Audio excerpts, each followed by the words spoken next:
ഇതിൽ types of പ്ലാനിങ്ങിൽ കൊണ്ട് നമ്മൾ ഉദ്ദേശിക്കുന്നത്. ദെൻ നമ്മൾ നോക്കാൻ പോകുന്നത് ഇപ്പോൾ പ്ലാനിങ് കഴിഞ്ഞു. ദെൻ ഓർഗനൈസിങ് എന്ന് പറഞ്ഞ കാര്യമാണ്. ഓർഗനൈസിങ് എന്ന് പറഞ്ഞാൽ എന്താണ്?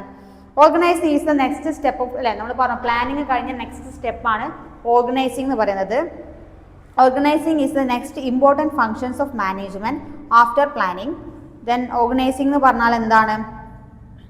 In case of organising decides on way the means through which it will be easier to achieve. അതായത് നമുക്കൊരു പ്ലാൻ ഉണ്ടായിരിക്കും എന്ന് പറഞ്ഞു, അതിനെ ഓർഗനൈസ് ചെയ്യുക. അതായത് നമുക്ക് ആ ഗോള് എത്രയും കുറച്ചും കൂടി ഈസി ആയിട്ട് സ്മൂത്തായിട്ട് എന്നാൽ എഫിഷ്യൻ്റായിട്ടും ഏറ്റവും ക്വാളിറ്റിയോട് കൂടിയും ആർക്കും ഒരു എന്താ പറയുക ഡിസാറ്റിസ്ഫാക്ഷൻ ഇല്ലാത്ത രീതിയിൽ നമുക്കതിനെ എങ്ങനെ അച്ചീവ് ചെയ്യാം എന്ന് നമ്മൾ തിങ്ക് ചെയ്യുന്ന അല്ലെങ്കിൽ ഇംപ്ലിമെൻ്റ് ചെയ്യുന്നതിനാണ് ഓർഗനൈസിങ് എന്ന് പറയുന്നത്. ഓക്കെ, പ്ലാൻ ചെയ്ത് കഴിഞ്ഞാൽ അതിനെ നമ്മൾ എങ്ങനെ എക്സിക്യൂട്ട് ചെയ്തെടുക്കാം എന്നുള്ളത് ഏറ്റവും സിമ്പിളസ്റ്റ് വേയിലും അതേപോലെ എഫിഷ്യൻ്റ് ആയിട്ടും നമ്മളെ ഗോളിലേക്ക് എത്താം എന്നുള്ളതിനെ പ്ലാൻ ചെയ്യുന്നതിനാണെന്ന് പറയുന്നത് ഓർഗനൈസിങ് കൊണ്ട് ഉദ്ദേശിക്കുന്നത്.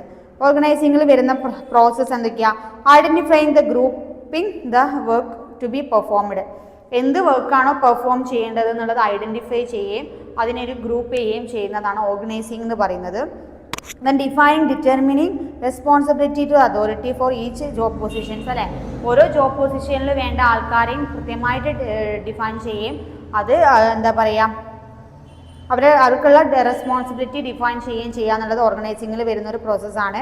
Then establishing relationship among the various job positions, അതൊരു പ്രോസസ്സാണ്.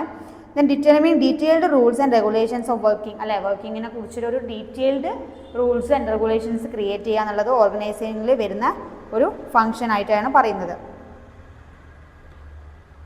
ദെൻ എന്താണ് പ്രോസസ് ഓഫ് ഓർഗനൈസിങ്ങിൻ്റെ പ്രോസസ്സ് എന്തൊക്കെയായിരിക്കും? First one identification of activities അല്ലേ, നമ്മൾ പറഞ്ഞു പ്ലാൻ ചെയ്ത് കഴിഞ്ഞാൽ നെക്സ്റ്റ് സ്റ്റെപ്പാണ് ഓർഗനൈസ്. അപ്പോൾ എന്തൊക്കെ ആക്ടിവിറ്റീസ് ഉണ്ട് എന്നുള്ളത് നമ്മൾ ഐഡൻറ്റിഫൈ ചെയ്യുക. ആ ആക്ടിവിറ്റീസ് എന്തൊക്കെ ഉണ്ടെന്ന് അറിഞ്ഞാൽ മാത്രമേ അതിനനുസരിച്ച് നമുക്ക് ബാക്കി കാര്യങ്ങൾ ചെയ്യാൻ പറ്റുള്ളൂ. സ്റ്റെപ്പ് ഗ്രൂപ്പിംഗ് ഓഫ് ആക്ടിവിറ്റീസ്, അത്തരം ആക്ടിവിറ്റീസ് നമ്മൾ ഗ്രൂപ്പ് ചെയ്യുക.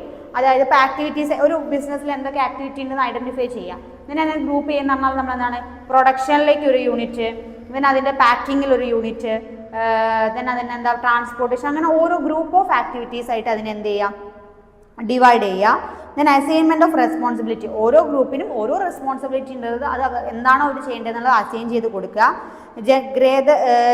ഗ്രാൻഡിങ് അതോറിറ്റി അല്ലേ, അവർക്കൊക്കെ ഒരു അതോറിറ്റി പവർ കൊടുക്കുക. അവർക്ക് അതിലൊക്കെ ഒരു മെയിൻ സ്റ്റാഫ് ഉണ്ടായിരിക്കാം, ഒരു മാനേജർ ഉണ്ടായിരിക്കാം. അവർക്ക് പിന്നെ അവർക്ക് അതിനൊക്കെ അനുസരിച്ച് അതോറിറ്റി പവേഴ്സ് പ്രൊവൈഡ് ചെയ്യുക. എസ്റ്റാബ്ലിഷിംഗ് റിലേഷൻഷിപ്പ് അല്ലേ, അതിലുള്ള സ്റ്റാഫുമായിട്ടും വർക്കേഴ്സായിട്ടും ഒരു റിലേഷൻഷിപ്പ് എസ്റ്റാബ്ലിഷ് ചെയ്യുക എന്നുള്ളതാണ് അതിൻ്റെ എന്തെന്ന് പറയുന്നത്, അതിൻ്റെ ഒരു പ്രോസസ് ഓഫ് ഓർഗനൈസിങ്ങിൽ പറയുന്നത്. ദെൻ നെക്സ്റ്റ് നമ്മൾ നോക്കാൻ പോകുന്നത് ഫോർമൽ ആൻഡ് ഇൻഫോർമൽ ഓർഗനൈസേഷൻ. ഒരു ഫോർമൽ ആൻഡ് ഇൻഫോർമൽ ഓർഗനൈസേഷൻ എന്ന് പറഞ്ഞാൽ എന്താണ് ഡിഫറൻസ് ആയിട്ട് നമ്മൾ നോക്കാം. ഫോർമൽ ഓർഗനൈസേഷൻ എന്ന് പറഞ്ഞാൽ it is created by a top management.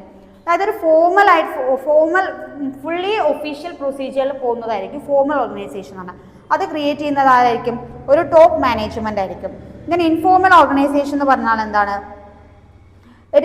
അതൊരു ടോപ്പ് മാനേജ്മെൻറ്റ് ക്രിയേറ്റ് ചെയ്യുന്നതായിരിക്കും. നേരെ ഓപ്പോസിറ്റ് ആയിരിക്കും. മറ്റേത് ടോപ്പ് മാനേജ്മെൻ്റ് ആയിരിക്കും ക്രിയേറ്റ് ചെയ്യുന്നതെങ്കിൽ ഇത് ടോപ്പ് മാനേജ്മെൻ്റ് അല്ല ക്രിയേറ്റ് ചെയ്യുന്നത്.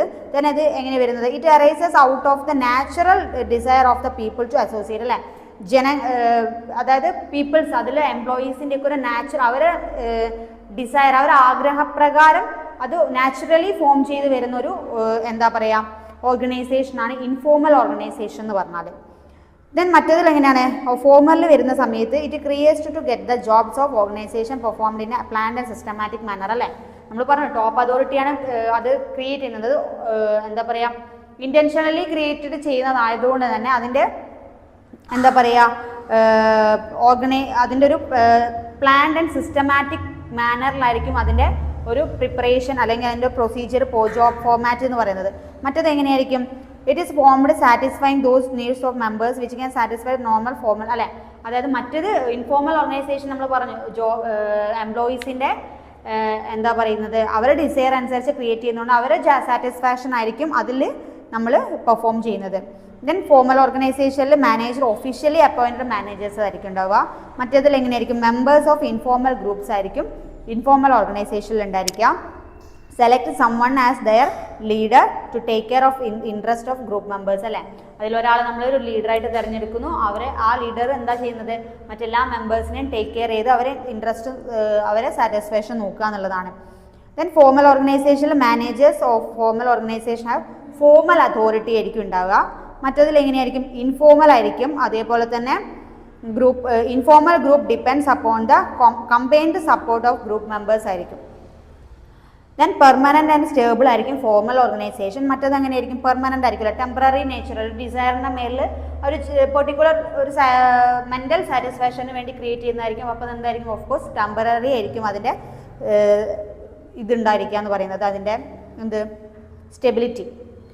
ഓക്കെ, അപ്പോൾ അത്രയും കാര്യങ്ങളാണ് formal and informal. Then last നമ്മൾ നോക്കാൻ പോകുന്നത് ഡെലിഗേഷൻ ആൻഡ് ഡീസെൻട്രലൈസേഷൻ. അതൊരു ഇമ്പോർട്ടൻറ്റ് ക്വസ്റ്റ്യൻ ആയിരിക്കും കേട്ടോ, 1 വേർഡ് ആയിട്ടൊക്കെ ചോദിക്കാൻ സാധ്യത ഉള്ളതാണ്. ഡെലിഗേഷൻ പറഞ്ഞാൽ എന്താണ്, വാട്ട് ഈസ് ഡെലിഗേഷൻ? ഡെലിഗേഷൻ എന്ന് പറഞ്ഞാൽ this active process of entrustment of part of work, responsibility and authority to another and the creation of accountability for performance is known as delegation.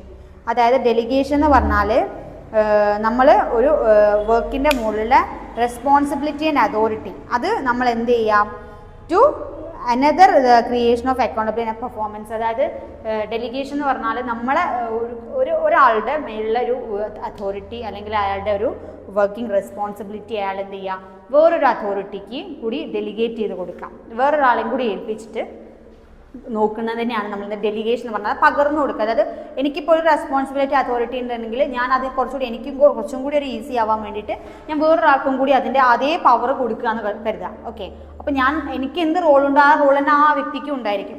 അങ്ങനെ ഇതിനെയാണ് നമ്മൾ എന്ത് പറയുന്നത്, ഡെലിഗേഷൻ കൊണ്ട് ഉദ്ദേശിക്കുന്നത്. ഡെലിഗേഷനിൽ വരുന്ന എലമെൻറ്റ്സ് എന്തൊക്കെയാണ്, അസൈൻമെൻറ്റ് ഓഫ് റെസ്പോൺസിബിലിറ്റി അല്ലേ, നമ്മളിപ്പോൾ എൻ്റെ റെസ്പോൺസിബിലിറ്റി വേറൊരാൾ കൂടി നമ്മൾ അസൈൻ ചെയ്ത് കൊടുക്കുകയാണ് ചെയ്യുന്നത്. അതേപോലെ ഗ്രാൻറ്റിങ് അതോറിറ്റി കൊടുക്കുന്നുണ്ട്. ക്രിയേറ്റിംഗ് അക്കൗണ്ടബിലിറ്റി, അയാൾക്ക് എന്താണ് ഉത്തരവാദിത്തം ഉണ്ടായിരിക്കും, അതാണ് ഡെലിഗേഷൻ കൊണ്ട് ഉദ്ദേശിക്കുന്നത്.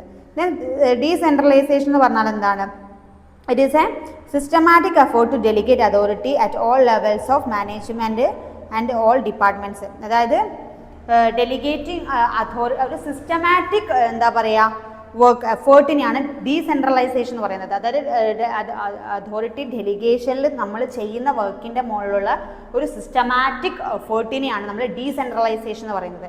ഡീസെൻട്രലൈസേഷൻ ഒരിക്കലും അതോറിറ്റീനെ അല്ലെങ്കിൽ നമ്മളെ റെസ്പോൺസിബിലിറ്റീനെയോ വേറൊരാൾക്ക് കൈമാറല്ല ചെയ്യുക. അത് it is a systematic effort of work ആണ് എന്ത് പറയുന്നത്, ഡീസെൻട്രലൈസേഷൻ എന്ന് പറയുന്നത്. അത് എല്ലാ മാനേജ്മെൻറ്റും അല്ലെ എല്ലാ ഡിപ്പാർട്ട്മെൻറ്റ്സിലും ഉള്ളൊരു എല്ലാ ലെവൽസിലുമുള്ള ഒരു സിസ്റ്റമാറ്റിക് എഫേർട്ട് ഓഫ് വർക്കിനെയാണ് ഡീസെൻട്രലൈസേഷൻ. ഇത് രണ്ടും മാറിപ്പോവരുത്, ഒരു ഇമ്പോർട്ടൻറ്റ് 1 വേർഡ് ക്വസ്റ്റ്യൻസ് ആണത്. Then decentralisation has number of benefits ഉണ്ട്. എന്തൊക്കെയാണ്, firstly it reduces the work load of the top level management അല്ലേ. ഒരു ടോപ്പ് ലെവൽ മാനേജ്മെൻറ്റിലേക്കുള്ള അവരുടെ വർക്കിനെ എന്ത് ചെയ്യാം, അവർക്ക് വർക്ക് ലോഡിനെ റെഡ്യൂസ് ചെയ്യാനായിട്ട് ഡീസെൻട്രലൈസേഷൻ കൊണ്ട് പറ്റുന്നുണ്ട്. പിന്നെന്താണ്, it motifs the employees and gives dum more autonomy അല്ലേ.